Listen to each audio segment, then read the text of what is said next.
take us your handy dandy chopper and chop us some onions? Do it.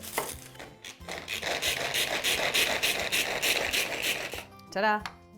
So let's take most of these. That's a medium, would you say the medium yellow onion? That's beautiful. Now, if you will, can you cut into the heart of this? I'm still, by the way, on a fennel kick. I can't help it. This adds so much to this dish. I love this stuff, especially when it comes to oysters and mussels and things like that. Oh, yeah. So we're gonna take our fennel, you can put it in the chopper too, Nikki. Okay. And I would say that Is that enough? is appropriate. Now trust me on the fennel, give it a shot. You can find them in a lot of major stores, and it's absolutely so versatile, so many. It's a subtle flavor, but it is so absolutely wonderful. It smells so good. That's beautiful. Beautiful. Perfect. That's perfect. Oh, the Yeah, smell. it smells good. The smell. So we're just gonna let that go till it's translucent. In the meantime, I'm gonna tell you about something. As a kid, I would go to a restaurant here in Kentucky. Now we can't name names on the show, but we'd go to a restaurant where they had pickled beets, but they were warm. Yeah. I thought one of these days, when I'm really, really old, like right now, I would start pickling my own beets, which I have done. Yes. Now you might not like beets, and that's okay. You don't have, we're not gonna come to your house and say you have to have beets tonight. Now Nikki might, I might make you. she's like that. You know, either you love beets or you don't. Yeah, there's no middle ground. But, Your beets are fantastic. thank you. I ate them right out of the jar. Thank you very much. So what we're gonna do, and that's so simple, but it's such a good side dish. It's Yeah, such it is a good. good side dish with It is. chicken, some other things. All right, so we're gonna take our pickled beets. Mrs. Farmer, if there's a way that you cannot turn your fingers purple Just get the juice. and just get the juice out. I can turn a little purple, which is sweet and delicious. Oh. I could drink that. So what I'm gonna do is once that gets out, I don't wanna burn too much of that juice up. But this is so simple. And it tastes just exactly like what I was looking for.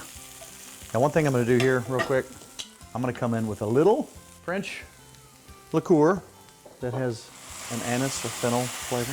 Oh, do you smell it? I do. Oh, wow. Nice. So I'm gonna let that reduce down, and I'm gonna put a little bit more in there, and I'm gonna start mixing stuff up. And you don't have to have that liqueur, but Oh, it it would certainly help. It adds so much. Okay, so into this mixture, I'm gonna put a little bit into our oysters. I'm gonna put a little bit of, Chicken broth? yep, chicken broth. Right. I'm gonna also put a little bit of hot sauce, and if you'll squeeze me out just a little bit of lemon in there, Do it. gotta have hot sauce in this. Now that is not, I promise, Nikki, it's not gonna make that terribly hot. Alrighty. Promise. How much lemon juice you want? Probably whatever will come out of that. So we have, and I didn't measure this out, always save your leftover cornbread and your bread. Yeah. Let it dry. You can even dry it on a Oh, yeah. tray in the oven, on a cookie tray. So I want to mix this up just a little bit, and a little bit of our Yeah. anise or fennel flavor. I'm going to put some sage into our cornbread and our regular bread. And I didn't measure this out, but you can see it's 2 bowls, which is probably, what, 2 cups Probably, per bowl. yeah. Put some sage, some thyme. Smelling pretty good in here. Oh, I dreamed about this. So here we are with this part. Oh, can you smell it? I can smell it. So what I'm gonna do is I'm gonna get this the right consistency too. You go first. Cornbread,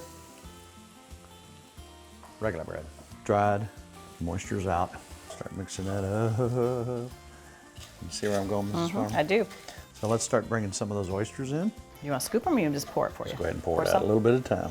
I'll mix them up. And again, if you don't have oysters, and if you wanted to do a mock oyster, you could use mushrooms. If you don't like mushrooms, you can use pickled pig's heads. It would be delicious. That would be excellent. Our little grandson would say, "That's a joke, Papa." Yeah. I would say, "You're correct." Okay, let's go ahead and dump some of that in there. Want the rest? Yep. Now you want it to have moisture, but you don't want soup, you want dressing. So we're gonna continue to stir that up. I turned your beets down a little. They're boiling. And we are going to add what I just call it our slurry. It's just equal parts cornstarch and water. Stir that up. We're gonna stir that up. Now look at this, look how thick that is. Delish. Now what we're gonna do is now pour the beets in there Can I put them back? Go ahead. and just let them lightly simmer. Just keep them warm, and those are ready to go. Now look, this is the consistency we need over here. I know it's really busy and we're all over the place. But if it seems to be a little bit dry, come back with your chicken broth. You know what the consistency of dressing needs to be. What do you think? Perfect. Does it look right to you? It looks really good. Oh, I'm so excited. So what we're gonna do now, that chicken's been going at about 400. We're gonna lower the temperature.